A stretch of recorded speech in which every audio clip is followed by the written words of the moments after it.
Salut à tous, on se retrouve aujourd'hui pour parler du FC Barcelone en ce lundi 5 août et on commence tout d'abord avec les joueurs du FC Barcelone en sélection parce qu'aujourd'hui il y en a quelques-uns qui jouent un match hyper important, c'est une demi-finale d'un tournoi olympique, c'est les Espagnols, je pense à Poku Barsi, je pense à Fermín López, je pense également à Eric Garcia, les trois en plus pour être titulaires lors de la demi-finale contre le Maroc, c'est tout à l'heure à 18h. Donc le vainqueur affrontera soit la France soit l'Égypte en finale du tournoi olympique. Donc bonne chance bien sûr à l'Espagne, il y a des trois joueurs du Barça qui seront présents. Concernant maintenant, on revient sur le club du Barça. Donc concernant les matchs de pré-saison, donc déjà deux matchs ont été joués, bien sûr Manchester City, le Real Madrid. Donc il reste encore un match de la tournée américaine. Ça sera bien évidemment l'AC Milan en programme. Ça sera dans la nuit du 6 au 7 août prochain. Donc on va dire après-demain là. Donc voilà, ce sera le dernier match. Et ensuite ça sera de retour du côté de Barcelone. Donc là il y aura un match entre l'AC Milan et Valence. Valence sera le premier match de Liga. Il y aura l'équipe de Monaco au programme. Ça sera dimanche là en fin de semaine. Ça sera ce match du Trophée Gamper c'est un match toujours une semaine avant le début, on peut dire, du championnat. Les unes aujourd'hui, Sport et Mundo Deportivo. Tout d'abord, Sport revient par rapport à la victoire du Barça lors du Classico de la tournée américaine, une victoire 2-1, un grand Barça avec la une Journal Sport. Et l'autre une victoire au Classico. Bon, ça parle surtout aussi des Jeux Olympiques. Et là, donc triomphe, on peut dire, au Classico contre le Real Madrid. Donc comme j'ai dit, hier, c'est bien de s'imposer lors des matchs amicaux de pré-saison, mais le plus important reste comme les matchs officiels. Et on sait là le Barça a quand même du mal à battre le Real Madrid. Regardez, la saison dernière, 3 matchs, 3 défaites pour le FC Barcelone. Donc il faut continuer tu gagnes les matchs amicaux, il faut aussi maintenant gagner les matchs officiels contre le rival madrilène. Mais c'est vrai que les Classicos depuis 2017, ça a été que des victoires lors de la tournée américaine pour le FC Barcelone. Et du coup, le Barça, c'est fini parce que ce Classico, dans la nuit de samedi à dimanche, s'est joué à New York. Donc maintenant, voilà, thank you. Donc merci New York. Donc direction, parce que là, l'équipe a pris l'avion direction. C'est Annapolis pour aller jouer le dernier match, bien sûr, de cette tournée américaine. Puis après, ça sera de retour à Barcelone. Donc voilà, quelques photos. Tiens, on peut voir le double buteur pour Victor avec son ballon d'homme du match. Normalement, c'est quand tu marques un triplé, là, il a pu ramener le ballon d'homme du match, signé, bien sûr, par tous ses copains, même Mika Faye, bien évidemment. On continue, on va parler maintenant de Gavi parce qu'aujourd'hui c'est un jour spécial pour Gavi. En ce 5 août, c'est son anniversaire, il fête aujourd'hui ses 20 ans. Gavi, on lui souhaite bien sûr un très bon anniversaire et on espère le revoir très prochainement sur le terrain. Il est blessé depuis novembre dernier, il doit revenir en novembre prochain. Quand je vous parle de revenir, c'est à la compétition. Il a reloupé quand même un an de compétition, c'est beaucoup quand même dans une carrière de footballeur. Bon rétablissement à lui, donc là il est dans sa phase finale de rétablissement. Voilà, donc un joueur qui va être très important bien sûr pour Hansi-Flick la saison prochaine. On continue avec le retour de Lamine Yamal qui arrive à la Cité des Sports pour la pré-saison. Ça y est, les joueurs par exemple, les joueurs espagnols qui ont gagné l'Euro, comme Lamine Yamal, comme Ferran ou même Pedri, sont de retour aujourd'hui pour passer les tests médicaux. C'est les vacances finies. Par exemple pour Lamine Yamal qu'on a beaucoup parlé parce que vraiment il a fait un tournoi bien sûr exceptionnel. Pedri également, Ferran Torres également aujourd'hui pour passer les tests médicaux. Donc concernant Pedri, parce que lui Pedri il revient mais on sait qu'il est blessé et bien que sa récupération se passe très bien, il sera difficile pour Pedri d'être prêt contre Valence lors du premier match officiel de cette saison, la première journée de Liga. Lamine et Ferran, qui ont repris aujourd'hui aussi le travail, commenceront à travailler pour être prêts pour le premier match de championnat. Donc voilà, tout est dit les gars, il y a seulement Pedri qui prend un peu plus de temps par rapport à son retour parce qu'on sait qu'il s'est blessé à ce niveau lors du quart de finale de l'Euro. Et voilà, Pedri tient pendant ses vacances, donc on peut voir qu'il s'est initié aussi à la boxe. Le joueur du FC Barcelone. On continue, on va parler de la Ligue des Champions. N'oubliez pas que le tirage au sort est fin du mois d'août pour savoir les adversaires, les 8 adversaires du Barça. 4 équipes que le Barça recevra et 4 équipes où le Barça devra se déplacer. Le ballon des matchs, de la phase de groupe de la Ligue des Champions est dévoilé. Ça sera ce ballon-là. Avec lequel joueront toutes les équipes bien sûr engagées dans cette prochaine édition de Ligue des Champions. Brian Zaragoza est une option bon marché pour le Barça. Le Bayern Munich a décidé de le prêter. Pour le Barça, la priorité est Nico Williams, mais si l'accord ne se concrétise pas, et ça semble très mauvais pour le Nico Williams, le club cherchera un autre ailier avec Brian sur la liste. Voilà, parce que peut-être on parle aussi de Daniel Mo, mais Daniel Mo n'est pas un ailier, c'est plutôt un numéro 10, mais non, on parle vraiment du poste d'ailier gauche. La priorité reste comme Nico Williams, et comme je dis, ça va être compliqué. Voilà, ce joueur, les gars, qui est peut-être une option bon marché, un plan B, on peut dire. Ce joueur, Brian Zaragoza, qui est joueur espagnol. Officiel, la Liga a dévoilé le kit des arbitres pour la saison prochaine. Donc les arbitres, même si rien à voir avec le Barça, on sait que c'est cas, enfin très important sur le terrain parce que des fois il y a des décisions très douteuses. Donc voilà leur nouveau maillot, donc il y aura des maillots bleus, jaune, rouge, noir. Enfin, ils ont plusieurs maillots différents.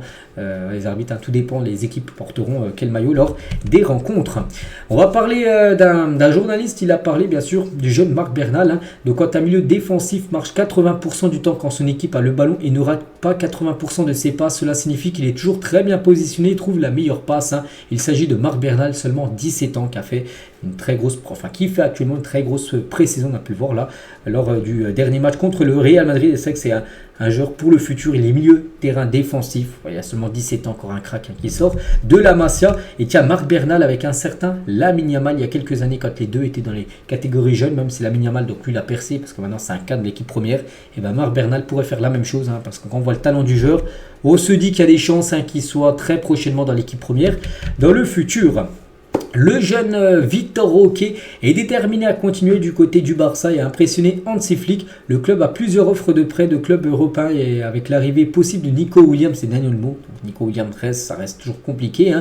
Et ainsi que l'émergence de Pau Victor, sa continuation est difficile parce qu'il y a déjà du monde. Pau Victor, vraiment là, il a marqué des points par rapport à son doublé qu'il a pu mettre là contre le Real Madrid. Donc il y a des chances qu'il reste avec l'équipe première.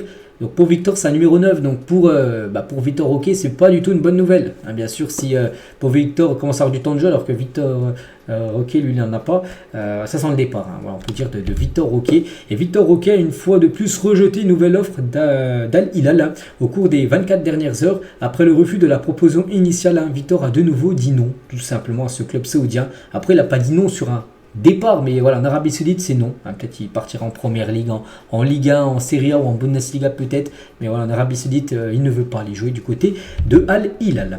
Le Barça intensifie les négociations pour Daniel Mo. Les jours qui viennent sont extrêmement importants pour parvenir à un accord avec Leipzig, parce que là on n'est pas non plus à la fin du mercato, mais ça s'approche, on est comme le 5 août, il reste moins d'un mois, moins de 30 jours bien sûr de mercato, donc ça va passer vite, et voilà, le Barça va devoir passer la seconde. J'ai une offre qui a été faite, ça c'est sûr, ça a été refusé par Leipzig, et en gros le Barça pourrait revenir avec une nouvelle offre améliorée pour essayer de lâcher, on peut dire, enfin que Leipzig lâche tout simplement son joueur. Gérone, le Betis Séville et le FC Séville entre autres ont manifesté leur intérêt pour Julian Araujo, qui est un défenseur droit, qui avait été prêté à Las Palmas la saison dernière. Pour l'instant il fait la pré-saison, à voir s'il sera conservé ou non, parce que tous les joueurs ne seront pas conservés à l'issue de la pré-saison. Il y aura un Flick qui va donner après une liste de joueurs en gros qui seront amenés à partir, en gros, qui ne comptent pas sur eux. Et on verra Rojo s'il sera conservé ou non. S'il pourrait partir, on peut avoir des équipes espagnoles intéressées. Laporta, il a dit, bien sûr, nous allons sur le marché pour signer un joueur si nous avons besoin. Mais notre philosophie est de découvrir et de développer de jeunes talents. Il dit que vraiment, ça n'a pas le choix, bien sûr. C'est un joueur qu'on veut, comme Nico Williams. Tu vas le chercher, bien sûr, enfin si tu peux. Mais la priorité reste quand même de faire sortir les joueurs de la Masia et de les faire jouer après avec l'équipe première à l'image de Barça, à l'image de Lamine Yamal, à l'image de énormément de joueurs comme Gavi, Pedri, enfin peut-être pas Pedri, il n'a pas été ça formé à la Masia, mais voilà, vous comprenez le genre de joueurs.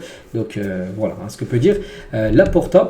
Et nous sommes le club sportif le plus titré au monde, voilà, c'est également ce qu'a pu dire le président du FC Barcelone. Des nouvelles, de João Félix, qui n'appartient plus au Barça, mais si le Barça opte pour un retour de Félix, ça ne serait que dans les derniers jours de la fenêtre du mercato. Donc le mercato, exactement, ça se finit le 1er septembre à minuit. Ce sera pas le 31 août, ce sera le 1er septembre à minuit.